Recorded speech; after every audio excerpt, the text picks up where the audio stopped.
इस वीडियो के अंत तक आप जानेंगे इस पाठ से संबंधित संपूर्ण जानकारी। नमस्कार सभी को, हिंदी कला केंद्र में आपका स्वागत है। अगर आप इस चैनल पर नए हैं तो पहले इसको सब्सक्राइब करें व बेल आइकन को दबाना ना भूलें ताकि नए वीडियो का नोटिफिकेशन सबसे पहले आपको मिले। बच्चों, आज हम पढ़ने जा रहे हैं हमारी हिंदी की पुस्तक दुर्वा का पाठ 9, जिसका शीर्षक है एक खिलाड़ी की कुछ यादें। ये एक संस्मरण है। तो बच्चों, आगे बढ़ने से पहले ये जान लो कि संस्मरण होता क्या है। स्मृति के आधार पर किसी विषय पर या किसी व्यक्ति पर लिखित आलेख संस्मरण कहलाता है। संस्मरण में कथा का मुख्य पात्र स्वयं लेखक ही होता है। संस्मरण में लेखक जो कुछ स्वयं देखता है और स्वयं अनुभव करता है उसी का चित्रण करता है। तो हमारे आज के इस संस्मरण में लेखक केशव चंद्र दत्त ने अपने जीवन में घटित कुछ घटनाओं का वर्णन किया है। केशव चंद्र दत्त एक भारतीय फील्ड हॉकी खिलाड़ी थे और हाफ बैक के रूप में खेले।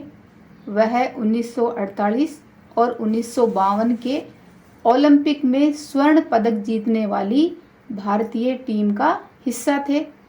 जुलाई 2021 में 95 वर्ष की आयु में कोलकाता में उनका निधन हो गया। ये देखो, केशव चंद्र दत्त जो 1952 हेलसिंकी में ग्रीष्मकालीन ओलंपिक में भारत की विजयी फील्ड हॉकी टीम में थे। तो उनके जीवन की कुछ यादें हम इस संस्मरण में पढ़ेंगे। 60 साल की बात करने से पहले मैं कुछ साल और पीछे जाना चाहता हूँ। कौन बोल रहे हैं? ये खिलाड़ी केशव चंद्र दत्त, जो कि इस पाठ के लेखक भी हैं। तो अपनी पुरानी बातों को बताने के लिए वो 60 साल पीछे जाना चाहते हैं। उस समय की घटना को सोचकर बता रहे हैं कि लाहौर को याद करना चाहता हूँ। ये देखो, ये रहा लाहौर। तो वहाँ की घटना के बारे में बता रहे हैं। जब मैं बैडमिंटन चैंपियन था, उस समय खिलाड़ी क्या थे? बैडमिंटन के चैंपियन थे। स्कूल ग्राउंड में एक दिन ध्यानचंद को हॉकी खेलते देखा। तो बच्चों, ध्यानचंद का नाम आपने ज़रूर सुना होगा, जिन्हें मेजर ध्यानचंद या हॉकी के जादूगर के नाम से जाना जाता है। तो उनको जब इन्होंने हॉकी खेलते देखा, उसके बाद मैं हॉकी का ही हो गया, यानी उसके बाद इन्होंने भी हॉकी खेलना शुरू कर दिया। यह बताता है कि बड़े खिलाड़ी को देखना आप पर कितना असर डालता है। असर डालने का अर्थ होता है प्रभाव डालना। तो लेखक हमें बताना चाह रहे हैं कि किसी बड़े खिलाड़ी को देखने से आप पर इस तरह का असर पड़ सकता है, जो कि उनके जीवन पर पड़ा। क्योंकि एक तरफ तो वो बैडमिंटन के चैंपियन थे और जब उन्होंने मेजर ध्यानचंद को हॉकी खेलते देखा तो इन्होंने भी अपना मन हॉकी खेलने के लिए बना लिया और उसके बाद हॉकी ही जीवन पर्यंत खेलते रहे। 1948 ओलंपिक से पहले हालात बहुत ख़राब थे। हालात यानी उस समय की स्थिति बहुत ख़राब थी, क्योंकि 1947 में तो हमारा देश आज़ाद हुआ था। पहले ब्रिटिश सरकार हम पर जुल्म ढा रही थी और उसके बाद भारत पाकिस्तान का विभाजन शुरू हो गया था। हमें भी लाहौर से भागना पड़ा। तो लेखक को भी उस समय लाहौर से भागना पड़ा। किसी तरह बम्बई, जो कि अब मुंबई के नाम से जानी जाती है, में कैंप लगा। सब कुछ बिखरा हुआ था। हमारी टीम में कोई घर ऐसा नहीं था जहां कोई ट्रेजेडी न हुई हो। ट्रेजेडी यानी कोई दुखद घटना ना हुई हो, क्योंकि उस समय जब भारत पाकिस्तान का अलगाव हुआ तो किसी के रिश्तेदार बिखर गए, किसी के घर वाले अलग अलग हो गए और कोई उन दंगों में मारा गया। तो इस तरह टीम का ऐसा कोई भी सदस्य नहीं था कि जिनके घर में ऐसी कोई दुखद घटना न हुई हो।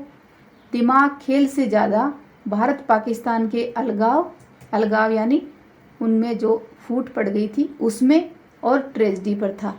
उन सब दुखद घटनाओं और उस अलगाव की स्थिति में पूरा दिमाग खेल से ज़्यादा इन चीज़ों पर था। फिर भी इन्होंने जैसे तैसे करके खेला। ऐसी स्थिति में भी इन्होंने खेल को बहुत अच्छी तरह से खेला। हम लंदन पहुँचे। ये देखो, ये लोग इंडिया से यहाँ लंदन पहुँचे खेलने के लिए। वहाँ भी विश्व युद्ध के बाद के हालात थे। तो 1948 में लंदन में भी विश्व युद्ध हुआ था, तो उसके बाद के हालात थे जिसमें शहर संभल नहीं पाया था। बिल्डिंग में गोलियों के निशान दिखाई देते थे। ओलंपिक ड्रॉ निकला। ड्रॉ यानी मुकाबले की चिट। दोनों टीमों का खेल बराबर का रहा। भारत और पाकिस्तान अलग अलग हाफ में थे। सबको यही लग रहा था कि इन्हीं दोनों मुल्कों का फाइनल होगा। मुल्क यानी इन्हीं दोनों देशों के बीच फाइनल होगा। सेमीफाइनल में एक दिन हमें हॉलैंड और पाकिस्तान को इंग्लैंड से खेलना था। वेम्बली स्टेडियम था। ये देखो, ये वेम्बली स्टेडियम है लंदन का, जहां आम तौर पर फुटबॉल होता था। बारिश के बीच हम बड़ी मुश्किल से हॉलैंड को 2-1 से हरा पाए। इंग्लैंड ने पाकिस्तान को हरा दिया। अब इंग्लैंड से फाइनल था। फाइनल मैच किसके बीच खेला गया? भारत और इंग्लैंड के बीच। और उस समय हमारे देश पर राज कौन कर रहा था? इंग्लैंड के लोग ही, क्योंकि 1947 में ही हमें आज़ादी मिली थी और ये 1948 की बात है।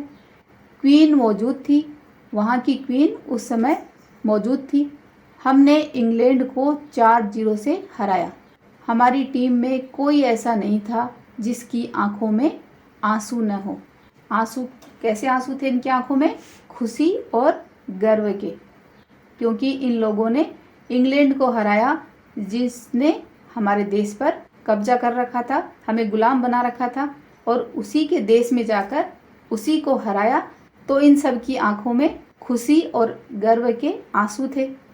उसी मुल्क यानी उसी देश में आकर हम जीते थे जिसने हम पर राज किया, उसी के घर में हराया था।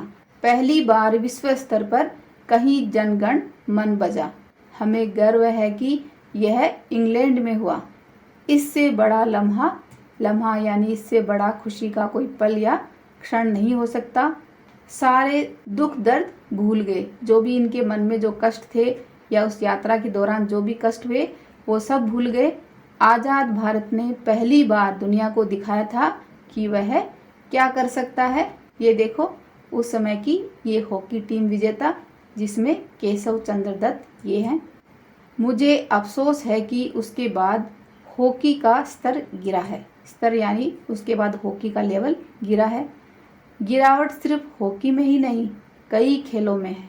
कुल मिलाकर टीम गेम की हालत खराब हुई है। व्यक्तिगत यानी जो अकेले खेलते हैं, पर्सनल खेलों में ज़रूर सफलताएं मिली हैं, जैसे विश्वनाथन आनंद हैं, ये देखो सानिया मिर्ज़ा हैं, लेकिन उन्हें ऊपर लाने में कोई सिस्टम काम नहीं आया। सिस्टम यानी व्यवस्था। तो इनको अकेले जो इन्होंने अपनी सफलता पाई है, इसमें कोई व्यवस्था नहीं काम आई, बल्कि यह उनकी अपनी मेहनत और परिवार के सपोर्ट का नतीजा है। सपोर्ट यानी उनके परिवार के सहयोग का ही ये रिजल्ट है। मैं यही कहना चाहता हूँ कि सिस्टम गड़बड़ है, इसे ठीक करना पड़ेगा। तो लेखक के अनुसार हमारे खेल का सिस्टम गड़बड़ है, जिसको ठीक करने की आवश्यकता है, तभी टीम गेम और व्यक्तिगत खेलों का स्तर सुधरेगा। बेसिक सुविधाएं देनी ही पड़ेंगी। बेसिक यानी जो मूलभूत आवश्यकताएं हैं वो खेलने के लिए हमें यानी गवर्नमेंट को देनी ही पड़ेंगी। जैसे आपको हॉकी खेलने के लिए सिंथेटिक टर्फ ज़रूर चाहिए। ये देखो, इस तरह का सिंथेटिक टर्फ चाहिए, लेकिन हमारे मुल्क में कितने हैं? तो बच्चों, आप ये पता कर सकते हो कि हमारे देश में हॉकी खेलने के लिए कितने सिंथेटिक टर्फ हैं। इसके लिए आप अपने माता पिता या इंटरनेट की सहायता ले सकते हो और मुझे कमेंट बॉक्स में ज़रूर लिखकर बताना। अंग्रेज़ों के समय में एक बात अच्छी थी कि हर स्कूल में खेल बहुत ज़रूरी था। तब खेलना उतना ही ज़रूरी था जितना पढ़ना। लेकिन यह बदला, क्योंकि समय के साथ हमने पढ़ाई पे ज़्यादा ध्यान दे दिया और खेलना कम कर दिया। खेल खास जगह नहीं पा सका। कुछ बदलाव हैं, लेकिन इतना काफ़ी नहीं है। अभी समय के साथ कुछ बदलाव हो रहे हैं जिसमें खेलों को भी महत्व दिया जा रहा है, लेकिन ये इतना काफ़ी नहीं है। हर स्कूल में मैदान ज़रूरी है। आबादी के साथ खेल की जगह ख़त्म होती जा रही है, क्योंकि दिन प्रतिदिन हमारी जनसंख्या बढ़ती जा रही है, तो स्कूलों में भी खेल के मैदान छोटे होते जा रहे हैं। हमारे समय में कोचिंग ज़रूर आज जैसी नहीं थी। लेखक का कहना है कि उनके समय में कोचिंग, जो आज बच्चों को, कोचिंग का अर्थ है शिक्षण देना या प्रशिक्षण, तो जो आज प्रशिक्षण दिया जा रहा है वैसा हमारे समय में नहीं था। सीनियर खिलाड़ी एक तरह से कोच होते थे, क्योंकि लेखक बताना चाह रहे हैं कि उनके समय में जो उनके सीनियर खिलाड़ी थे, जिनको अनुभव था, वही उनके कोच होते थे। अलग से कोई उनका कोच नहीं होता था। लेकिन ज़रूरत से ज़्यादा कोचिंग और तकनीक के इस्तेमाल का क्या वाकई हमें फ़ायदा हुआ है? वाकई यानी लेखक हमें पूछना चाह रहे हैं कि सच में क्या हमें फ़ायदा हुआ है? क्योंकि दिन प्रतिदिन ये प्रशिक्षण देने का काम तो बढ़ रहा है, लेकिन वैसे खेलों का स्तर गिरता जा रहा है। तो इससे बढ़िया तो पहले जो खिलाड़ी ही एक दूसरे की सहायता करते थे वही ज़्यादा अच्छा है। तो लेखक पूछना चाह रहे हैं कि ये सब कोचिंग और इन सब के बढ़ने से खेल का स्तर बढ़ना चाहिए था, लेकिन वह नहीं हुआ। मेरा मतलब ये है कि खिलाड़ियों में जज्बा ज़रूरी है। लेखक के अनुसार खेल के लिए सबसे ज़्यादा खिलाड़ियों में क्या ज़रूरी है? जज्बा, यानी उनके खेलने का भाव या जो जोश है वो उनमें ज़रूरी है। प्रशिक्षण का इतना महत्व नहीं है। शूटिंग में भारत ने तरक्की की है। शूटिंग यानी निशानेबाजी में भारत ने पहले से तरक्की की है, आगे बढ़ा है। क्रिकेट में कुछ सफलताएं मिली हैं, लेकिन 60 साल में हम हॉकी सहित उन खेलों में पिछड़े हैं जिनमें सबसे आगे थे। जिनमें आगे आए हैं वहाँ सबसे आगे नहीं है।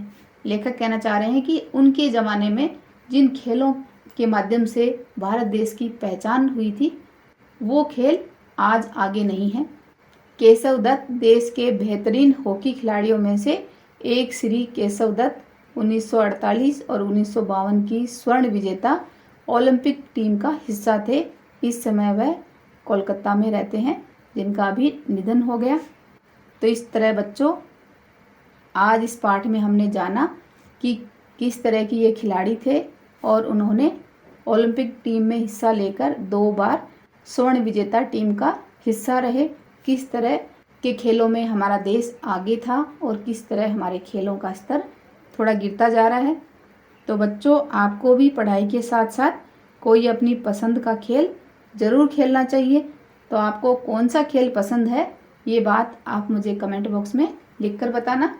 अब इस पाठ के अभ्यास प्रश्नों को इसके भाग 2 में करेंगे। अगर हमारे वीडियो बन ही रहे हैं आपके फेवरेट, तो फिर क्यों ना करें इनको लाइक, सब्सक्राइब और रिकमेंड। हमें और बेहतर बनाने के लिए आप कर सकते हैं कमेंट। धन्यवाद।